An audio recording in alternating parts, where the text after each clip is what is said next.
moment everything crumbled. The moment everything crumbled. I remember the exact day it all fell apart. My 6-year-old daughter started leaving me voice messages, not sweet, playful ones. They were strange, rehearsed apologies for things that never happened. "Hi, Dad. Sorry for making you sad today. I'll behave better tomorrow." But she hadn't made me sad. That morning we made pancakes, watched cartoons, and she was laughing just an hour before I left for work. The messages came every day, always at 3:47, right after she left school. Always with the same flat voice, like she was reading from a script. "Hi, Dad. Sorry for yelling at Mom. I know I shouldn't, but my daughter never yelled. She was the calmest kid in her class, according to all the teachers. Hi, Dad. Sorry for breaking the vase. I'll be more careful." We didn't even have a vase. My wife said it was something from school that they were teaching responsibility. Character development, she called it, but something didn't feel right. The messages grew longer, more detailed, more bizarre. So one day I decided to pick her up earlier without telling anyone.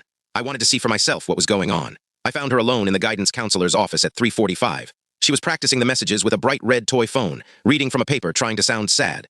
The counselor saw me from the door. "Ah, Mr. Herrera, just in time. We're working on Sophia's guilt management exercises." I walked in confused. Guilt management for what? She explained that my wife had told them Sophia had violent outbursts at home, had threatened people, broken things. They were teaching her to take responsibility for her behavior. I froze. My daughter had never acted that way. She was the one who apologized when she bumped into a chair. I said, "I think there's a mistake," trying to stay calm. The counselor pulled out a thick folder. "Not at all. We have so many reports. Your wife has been very detailed."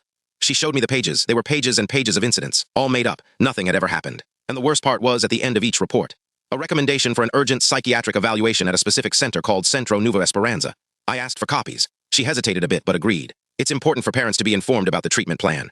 That night when Sophia was asleep, I looked up the center online. $8,000 a month, minimum stay, 6 months. They treated kids with severe disorders and violent behavior. What froze my blood was finding the admission form already filled out in my wife's email with my forged signature.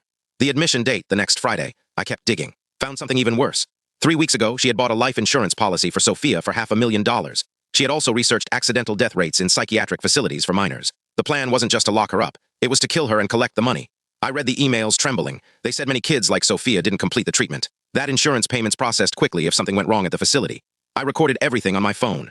The next day, I called Child Services first, then the police, then the professional association. Turns out the counselor didn't have a license. She had been working with my wife for months to create that fake file. And the supposed doctor signing the reports, Dr. Mendez, was a former convict. I had been scammed before by fake psychiatric facilities. It was all a setup to kill my daughter and make money. Now my wife faces charges for attempted murder, fraud, and endangering a minor. She'll be in jail for years. But what still breaks me is thinking how close I came to losing everything. If I hadn't followed my gut with those messages, my daughter wouldn't be with me today.